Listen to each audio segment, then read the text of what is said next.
Hello और नमस्कार दोस्तों। 9 अगस्त 2024 को कोलकाता के आरजी कर कॉलेज में जो ट्रेनी डॉक्टर के साथ दरिंदगी हुई उसके बाद तो पूरा देश हिल गया।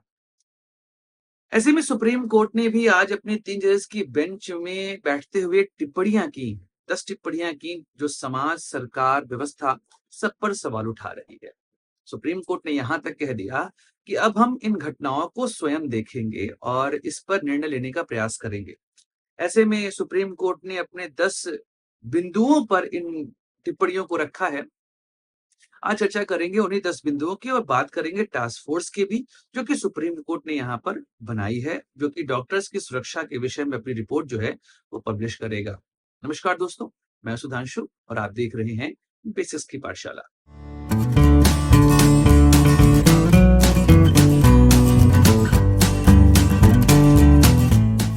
9 अगस्त को आरजी कर कॉलेज में जो दरिंदगी हम लोगों ने देखी, वह समाज के रूप में शर्मसार करने की बात है। लेकिन निर्भया, हाथरस, हैदराबाद इन सब घटनाओं के बाद ही हमें गुस्सा क्यों आता है? हम समाज को वहां पर क्यों नहीं लेके जा रहे हैं जहां पे ऐसी घटनाएं नियंत्रित हो सके? 14 अगस्त को फिर वहां पे 7-8 हजार लोगों की भीड़ जो है वो हमला करती है, सबूतों को मिटाने का प्रयास करती है। उसके बाद तो डॉक्टर्स और उद्वेलित हो गए। अभी तक फिलहाल डॉक्टर्स की हड़ताल पूरे देश में जो है वो चल रही है। सुप्रीम कोर्ट ने डॉक्टर्स से अपील भी की है कि वो अपनी हड़ताल वापस लें, क्योंकि वर्तमान समय में जो मरीज हैं उनका इलाज नहीं हो पा रहा है। तो चलिए सुप्रीम कोर्ट की टिप्पणियों पर पहले चर्चा कर लेते हैं। जो पहली टिप्पणी सुप्रीम कोर्ट ने यहाँ पर की है वो है कि हर बार बलात्कार और हत्या होने के बाद ही देश की अंतरात्मा नहीं जागनी चाहिए। सुप्रीम कोर्ट की यह टिप्पणी बहुत जायज है। जैसे मैंने कहा कि निर्भया, हाथरस, हैदराबाद और भी कई सारी ऐसी घटनाएं जिनके बाद ही हमारी अंतरात्मा जागती है। तब हम कैंडल मार्च लेकर निकल जाते हैं, या हम पुलिस पर या सरकार पर दबाव बनाते हैं कि वो ऐसे दोषियों पर कड़ी कार्रवाई करें। लेकिन उसके बाद हम फिर वापस से चीजों को छोड़ देते हैं, भूल जाते हैं। कारण ये है, समाज में ऐसे जो तत्व हैं, जो इस तरह की घटनाएँ या क्राइम करते हैं, जो कि मानवता के एकदम विरुद्ध जाके हैं। ऐसी घटनाएँ जो छोटी-छोटी घटनाएँ हैं, फब्तियाँ कसना, किसी को मार्केट प्लेस पर छेड़ देना, इन घटनाओं पर हम आवाज़ नहीं उठाते और यही घटनाएँ उन असामाजिक तत्वों को वो अधिकार देती हैं, या कहें उनको वह शक्ति देती हैं जिससे कि वह रेप जैसी घटनाओं पर आगे बढ़ जाते हैं। अगर एक समाज के रूप में हम उसी समय इन घटनाओं को नियंत्रित करें, अपने आस-पास के क्षेत्र को ऐसा बनाने का प्रयास करें जहाँ पे महिलाएँ आज़ादी से रह सकें, घूम सकें, तो शायद इन घटनाओं पे कमी आ सकती है। सिर्फ कानून को सशक्त बनाना ही काफ़ी नहीं है। यहाँ पर एक समाज के रूप में भी हमारी ज़िम्मेदारी है कि हम इन तरह की घटनाओं को, या इस तरह की घटनाएँ जब शुरू हो रही हैं, वहीं पर इनको नियंत्रित किया जाए। खासकर अगर आप देखेंगे, सामाजिक रेप से ज़्यादा पारिवारिक अगर जो तरीके हैं, वहाँ पर रेप की घटनाएँ बहुत आती हैं, लेकिन वहाँ पर भी चीज़ों को दबा दिया जाता है कि समाज में बदनामी होगी। ऐसे में अगर हम पारिवारिक जो रेप हो रहे हैं, वहाँ पर भी इसको नियंत्रित करें, तो सामाजिक रेप की घटना बहुत हद तक कम हो जाएगी। सुप्रीम कोर्ट की अगर दूसरी टिप्पणी की यहाँ पर हम बात करें, तो यह भयावह घटना पूरे भारत में डॉक्टर्स की सुरक्षा की कमियों को उजागर करता है। देखिए, एक दौर में क्या होता था, आपने नोटिस किया होगा कि अगर किसी के मरीज की मृत्यु किसी अस्पताल में होती थी, तोड़-फोड़ बहुत हुआ करती थी, डॉक्टर्स की जान-माल की हानि भी बहुत हुआ करती थी। उसके बाद एक नियम बनाया गया कि जब मरीज जो है उसकी मृत्यु हो जाएगी, उसके बाद अगर उसके परिजन किसी भी तरह का क्राइम जो है वो अस्पताल या उसके आस-पास करते हैं, तो वह एक दंडनीय अपराध है, उसमें उनको जुर्माना और सज़ा का प्रावधान किया गया। लेकिन अभी भी डॉक्टर्स की सुरक्षा को लेकर ऐसे नियम नहीं आए हैं। अस्पताल में कई ऐसी जगहें होती हैं जहाँ पर सीसीटीवी कैमरा या उनके पर्सनल सुरक्षा की जो बात है वो नहीं हो पाती। सिक्योरिटी गार्ड की सही व्यवस्थाएँ जो हैं वह वहाँ पर नहीं हो पाती हैं। ऐसे में सरकार को, अस्पताल प्रशासन को, राज्य सरकार को और केंद्र सरकार को, इन सब को डॉक्टर्स की सुरक्षा का इंतजाम करना चाहिए, जिससे कि इस तरह की घटनाओं पर नियंत्रण लगाया जा सके। सुप्रीम कोर्ट की अगली टिप्पणी यहाँ पर है कि सीजीआई ने कहा कि अस्पतालों की सुरक्षा व्यवस्था को लेकर जो सुप्रीम कोर्ट है वह चिंतित है। और बात सही भी है, जो मैंने अभी आपसे पिछले टॉपिक पे बात करी कि ना सीसीटीवी अवेलेबल है, ना वहाँ पर गार्ड्स अवेलेबल हैं। कई ऐसे प्लेसेस हैं जिनको आप देख के कह सकते हैं कि यहाँ पर किसी तरह का क्राइम हो सकता है।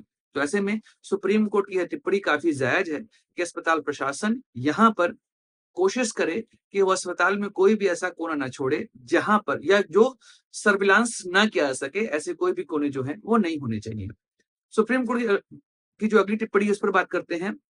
कोर्ट ने कहा है कि अगर महिलाएं काम पर नहीं जा सकती या सुरक्षित नहीं रह सकती तो हम उन्हें बुनियादी समानता से वंचित कर रहे हैं। और बात यहाँ सही भी है। अभी एक टीएमसी के लीडर ने कहा था कि भाई आप उस जगह पे क्यों जा रहे हैं जहां पर, या कहें कि रात में आप क्यों निकल रहे हैं। तो इस तरीके से तो आप भाई सीधे 50% पॉपुलेशन को बोल रहे हैं कि तुमको अपनी सुरक्षा करनी तो घर पे रह जाओ। ये कोई तरीका नहीं होता ना। अगर हम समानता की बात करते हैं, आर्टिकल 14, आर्टिकल 15, आर्टिकल 16 की बात करते हैं। इसके अलावा अगर हम लैंगिक समानता की जो बात कर रहे हैं, उसमें सभी को इक्वल अपॉर्च्युनिटी मिलनी चाहिए। लिबर्टी का जो कॉन्सेप्ट भारतीय संविधान में रखा गया है, उस कॉन्सेप्ट का अधिक जो आधार है वो क्या है? कि सभी को कार्य करने की आज़ादी होगी। अगर कोई महिला रात में उसकी नाइट ड्यूटी है, तो वह उस प्रशासन की ज़िम्मेदारी है कि उस महिला के लिए सुरक्षा का इंतज़ाम करे। ऐसे में तो आप सीधे 50% पॉपुलेशन को घर पे रहने को बोल दे रहे हैं। आर्टिकल 21 भी राइट टू लाइफ कहता है और राइट टू लाइफ में साफ लिखा हुआ है कि सबको सुरक्षित जीवन जीने का अधिकार है। यहाँ पे डिग्निफाइड लाइफ जीने का अधिकार है। ऐसे में अगर समाज ये कह दे कि भाई महिलाएं रात में बाहर ना निकलें, यह तो पूरे तरीके से उनके अधिकार को छीनने की बात हो गई ना। तो एक प्रशासन, एक सरकार और समाज के रूप में हमारी जिम्मेदारी है कि हम आधी आबादी को सुरक्षा का एहसास कराएं। उन्हें वह सुविधाएं उपलब्ध कराएं जिससे भी कभी वह असुरक्षित जो हैं समाज में ना महसूस करें। और कोई भी समय हो, वो दिन का हो, रात का हो, या कोई भी समय जो है उसमें महिलाएं अपने काम को आराम से कर सकें, उन्हें चिंता नहीं होनी चाहिए। कोलकाता में जो कांड हुआ, जो दरिंदगी हुई, उसके बाद तो महिलाओं में सीधी बात है, डर का माहौल तो बनेगा ही, डर तो पैदा होगा ही उनके अंदर। ऐसे में एक समाज के रूप में, सरकार के रूप में, व्यवस्था के रूप में हमें महिलाओं की सुरक्षा का पूरा इंतजाम करना चाहिए। अगली जो बात सुप्रीम कोर्ट ने यहाँ पर कही कि पीड़िता की पहचान उजागर होने पर चिंता जताया, कहा कि यह बहुत समस्या वाली बात है। देखिए, बात यहाँ पर सही है, निर्भया वाले केस में काफ़ी हद तक कंट्रोल किया गया कि भाई महिला की पहचान उजागर ना की जाए। हैदराबाद वाले केस में भी सेम काम किया गया। लेकिन अगर आप देखेंगे तो इसमें तो महिला की फ़ोटो, वो टीनेज डॉटर की फ़ोटो भी आ चुकी थी सोशल मीडिया पे। ऐसे में हमें यह देखना है कि भाई हम सोशल मीडिया पर जो चरित्र हनन किया जा रहा है और जिस तरह के ट्वीट्स देखे जा रहे हैं और जैसी उसकी पहचान या उसके परिवार की पहचान सोशल मीडिया पे केवल रीच पाने के लिए उजागर की जा रही है। इन सब चीज़ों पर नियंत्रण लगना चाहिए और सरकार को एक स्ट्रिक्ट आईटी लॉ बनाना चाहिए जहाँ पर ऐसी किसी भी घटना पर जो भी इससे फेस कर रहा है, जिसके ऊपर ऐसी दरिंदगी हुई है, उसका जो या उसकी जो पहचान है उसको उजागर ना किया जाए। उनके माता-पिता, भाई, बंधु, दोस्त, यहाँ तक कि उस महिला का भी पहचान जो है उसको उजागर कर दिया गया था। तो ऐसे में इस पर एक कड़ा कानून होना चाहिए जिससे कि ऐसे लोग जो कि केवल सोशल मीडिया पे रीच पाने के लिए, लाइक पाने के लिए वह महिलाओं के या ऐसे किसी भी घटना में पहचान जो है उजागर करते हैं, उस पर नियंत्रण किया जा सके। और इस बात पर काफ़ी हद तक सरकार को सोचना पड़ेगा, उसे नियम बनाना पड़ेगा। अगली बात करें तो सीजीआई ने कहा है कि प्रिंसिपल ने इसे आत्महत्या बताने की कोशिश करी और माता-पिता को शव देखने की इजाज़त नहीं दी। यहाँ पर बहुत सारे सवाल उठ रहे हैं प्रिंसिपल पर, क्योंकि प्रिंसिपल ने जिस तरीके से घटना को रफा-दफा करने का प्रयास किया, कहीं ऐसा तो नहीं कि उसके लोग भी इस मामले में संलिप्त रहे हों।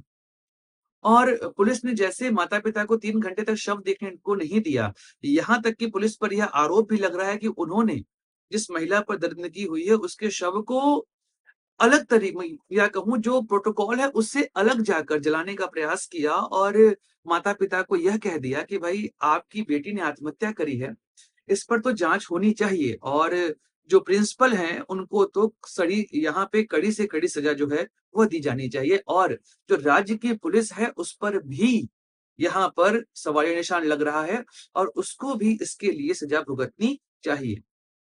कि जो दर्द वह माता-पिता महसूस कर रहे हैं, वह दर्द समाज भी महसूस कर रहा है, लेकिन प्रशासन यहाँ पर लग रहा है कि अपने हृदय को समुद्र में फेंक कर चला आया है कि वह इस दर्द को नहीं समझ पा रहा, वह केवल अपने चेहरे को साफ करने में लगा हुआ है, चाहे वह पुलिस प्रशासन हो, चाहे वह वहाँ का जो अस्पताल का प्रशासन, खासकर प्रिंसिपल जो है, वो जिस तरीके से इस पे काम कर रहा है। अगली टिप्पणी की बात करें तो पश्चिम बंगाल सरकार और हॉस्टल प्रशासन को फटकार लगाएगी कि एफआईआर जो दर्ज करने में देरी क्यों हुई और प्रशासन आखिर कर क्या रहा था। बात सही है, जो मैंने अभी बात कही कि भाई प्रशासन लगातार इसे आत्महत्या बताने का प्रयास कर रहा है। जो महिला जिसने यह दरिंदगी झेली है, उसको ही दोषी बताने का प्रयास किया जा रहा है। यहाँ तक कि जब मेडिकल रिपोर्ट नहीं आई थी, उसके पहले इसे सुसाइड बताने का प्रयास किया गया। अगर जो डॉक्टर्स थे, उन्होंने कंबाइंड फॉर्म में इस चीज़ों को पब्लिक के सामने नहीं उठाया होता, शायद यह घटना दब के रह गई होती और किसी को पता नहीं चलता। ऐसे में राज्य सरकार पर सवालिया निशान लग रहे हैं और यह लगने भी चाहिए। अस्पताल प्रशासन पे सवालिया निशान लग रहे हैं क्योंकि उन्होंने इस घटना को दबाने का प्रयास किया, यहाँ तक कि जो सबूत हैं, उन्हें भी साबोटाज करने का, खत्म करने का प्रयास जो है वह किया गया। अगली बात करें तो अस्पताल में हुई तोड़फोड़ पर सवाल उठाते हुए सुप्रीम कोर्ट ने कहा कि पुलिस को घटनास्थल की सुरक्षा करनी चाहिए थी। 7,000 लोग वहां पे कहां से दाखिल हुए? यह बात सही में चिंताजनक है। 14 अगस्त को जिस तरीके से वहां पर लोगों ने हमला बोला, धावा बोला और सबूतों को नष्ट करने का प्रयास किया, वहां पे पुलिस प्रशासन कर क्या था? सो रहा था क्या वो उस समय? 7,000 लोगों की भीड़ एक साथ आती है, चीजों को बर्बाद करती है, चली जाती है और पुलिस को पता भी नहीं चलता। आंखों पे पट्टी बांधकर वहां पे पुलिस प्रशासन सो रहा था। डॉक्टर्स ने वहां पर साफ कहा है कि जिस तरह की एक्टिविटी पुलिस प्रशासन ने वहां पर की है, वह चिंताजनक रही है और उन्हें सरकार और प्रशासन की तरफ से बिल्कुल भी मदद नहीं मिली है। ऐसे में 7,000 की भीड़ आई कहां, गई कहां? उस पे गिरफ्तारियां इतनी कम, 17-18 लोग गिरफ्तारियां हुई हैं और आज सरकार यहां पर यह कह रहा है कि इसमें कम्युनिस्ट पार्टी और बीजेपी के लोग शामिल हैं। जबकि सीधी बात यह है कि कम्युनिस्ट पार्टी और बीजेपी को इस घटना का अगर राजनीतिक फायदा उठाना होगा, तो वह राजनीतिक फायदा सबूत को खराब करके नहीं उठाएंगे। तो ऐसे में यह सवाल राज्य सरकार पर उठ रहा है कि आखिर उसका जो पुलिस प्रशासन है, वह वहां पे कर क्या रहा था? कैसे 7,000 की जो भीड़ वहां पर आई, वह अचानक से आई और अचानक से गायब हो गई। किसी को इसके विषय में ढेर सारे वीडियोस जो हैं वो आप सोशल मीडिया पे मिल जाएँगे। ऐसे में यह बात काफ़ी चिंताजनक है कि सबूतों को मिटाने का प्रयास राज्य सरकार कर रही है, पुलिस प्रशासन कर रहा है कि वहाँ का जो अस्पताल प्रशासन है, वह कर रहा है और सुप्रीम कोर्ट की टिप्पणी काफ़ी जायज़ है यहाँ पर। आगे बात करें तो जो 9वीं यहाँ पर टिप्पणी की है कि कोर्ट ने कहा है कि वह सिर्फ हत्यारा नहीं है, एक विकृत व्यक्ति है। कोर्ट ने प्रदर्शनकारियों पर सख्ती को लेकर भी पश्चिम बंगाल सरकार पर फटकार लगाई। कोर्ट ने कहा कि शांतिपूर्ण प्रदर्शन को नहीं रोका जा सकता है। बात यही है कि हमेशा जो ऐसे आरोपी होते हैं, उनकी जो मानसिक स्थिति होती है ना, बहुत विकृत होती है। समाज के रूप में वह एक धब्बा है, ऐसे लोगों का इरेडिकेशन होना चाहिए, लिटरली ऐसे लोगों को इरेडिकेट कर देना चाहिए, खत्म कर देना चाहिए, उनके लिए किसी भी तरह की कोई सिम्पैथी नहीं होनी चाहिए।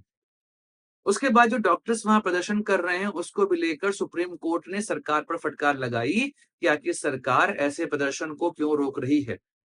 ममता बनर्जी स्वयं प्रदर्शन को लीड करने के लिए आगे बढ़ी। आखिर आप मुख्यमंत्री हैं, गृह मंत्री हैं, यहाँ तक कि राज्य की स्वास्थ्य मंत्री हैं, ऐसे में आप किसके खिलाफ प्रदर्शन कर रही हैं? एक महिला मुख्यमंत्री होने के नाते यह आपकी जिम्मेदारी है कि आपके राज्य की राजधानी में एक ट्रेनी डॉक्टर के साथ दरिंदगी हुई और आप स्वयं यहाँ पर इस घटना को दबाने का प्रयास कर रही हैं। ऐसे में राज्य सरकार से सवाल पूछा जाना चाहिए कि आखिर वह इस घटना को दबाने का प्रयास क्यों कर रहा है और राज्य सरकार लगातार वहां की कम्युनिस्ट पार्टी, कांग्रेस पार्टी और बीजेपी पर क्यों आरोप लगा रही है? क्योंकि यह पॉलिटिकल गेम नहीं है, यह एक समाज की सुरक्षा, एक डॉक्टर की सुरक्षा और एक महिला की सुरक्षा की बात है, ना कि अपने राजनैतिक उल्लू सीधी करना, यहाँ पे सीधा करने की बात है। तो राज्य सरकार पर यहाँ पे प्रश्न चिन्ह उठने जायज हैं। सुप्रीम कोर्ट ने आगे कहा है कि आरजी कर के पूर्व प्रिंसिपल की भूमिका पर भी सवाल उठाया गया कि आखिर प्रिंसिपल कर क्या रहे थे और इतनी देर से पूछताछ के लिए क्यों बुलाया गया, उन्होंने ऐसी निष्क्रियता क्यों दिखाई दी। क्यों दिखाई यहाँ पर? बात सही भी है, प्रिंसिपल ने जिस तरीके का एक्ट वहाँ पर किया, ऐसे में प्रिंसिपल की संलिप्तता को कोई खारिज नहीं कर पाता। हो सकता है कि प्रिंसिपल ने अपने कॉलेज की इमेज को मात्र ठीक करने के लिए या पूरी घटना को दबाने का प्रयास किया हो। ऐसे में प्रिंसिपल पर तो कड़ी कार्रवाई होनी ही चाहिए और उनको सजा दी जानी चाहिए कि इस तरीके का जो घटनाक्रम वहां पर हुआ, वह आखिर क्यों हुआ। सुप्रीम कोर्ट ने इसके बाद टास्क फोर्स की बात करी और इन टास्क फोर्स में कौन-कौन शामिल है, चलिए इसके बारे में भी यहाँ पर डिस्कस कर लेते हैं। सुप्रीम कोर्ट ने जो यहाँ पे टास्क फोर्स बनाई है, उसमें जो नेशनल टास्क फोर्स बनी, उसमें जो डॉक्टर शामिल हैं, वो आर.के. सेरियन हैं, सर्जन हैं और वाइस एडमिरल हैं, डॉक्टर नागेश्वर रेड्डी हैं। ये managing director Asian institute of national gastrology के हैं। डॉक्टर एम श्रीनिवास ये एम्स के डायरेक्टर हैं। डॉक्टर प्रतिमा मूर्ति NIMHANS बेंगलुरु की डॉक्टर हैं। डॉक्टर गोवर्धन दत्तपुरी एम्स जोधपुर के डॉक्टर हैं और वहां के डायरेक्टर भी हैं। डॉक्टर सौमित्र रावत गंगाराम अस्पताल के मैनेजिंग मेंबर हैं। Professor Anita Saxena cardiology head हैं एम्स दिल्ली की। Professor Pallavi Sapre dean grant medical college Mumbai की हैं। Doctor Padma Srivastava neurology department AIIMS की हैं। इसके अलावा भारतीय सरकार के भी 5 मेंबर यहाँ पर हैं। पहले हैं भारत सरकार के कैबिनेट सचिव, भारत सरकार के गृह सचिव, केंद्रीय स्वास्थ्य मंत्रालय के सचिव, नेशनल मेडिकल कमीशन के अध्यक्ष, नेशनल बोर्ड ऑफ एग्जामिनर्स के अध्यक्ष यहाँ पर शामिल हैं और यह टास्क फोर्स सिफारिश देगी कि आखिर डॉक्टर्स की सुरक्षा को किस तरीके से मेंटेन किया जाए और बनाए रखा जाए।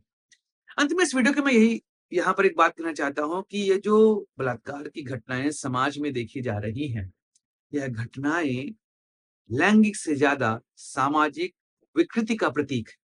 एक समाज के रूप में हम अपने समाज में वह चीजें इंप्लीमेंट नहीं कर पा रहे हैं जिससे कि समाज में इन घटनाओं को नियंत्रित किया जा सके। मैं हमेशा कहता हूं, सिर्फ कड़े कानून के माध्यम से आप इन घटनाओं पर रोक नहीं लगा सकते।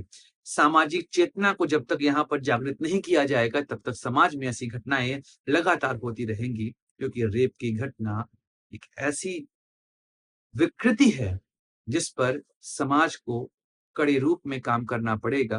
पारिवारिक और सामाजिक दोनों लेवल पर हमें समाज को सुधारना पड़ेगा। दोस्तों, आज का वीडियो समाप्त करते हैं। मिलेंगे अगले वीडियो पे, चर्चा करेंगे किसी और ज्वलंत मुद्दे की। जय हिंद, वंदे मातरम, भारत माता की जय।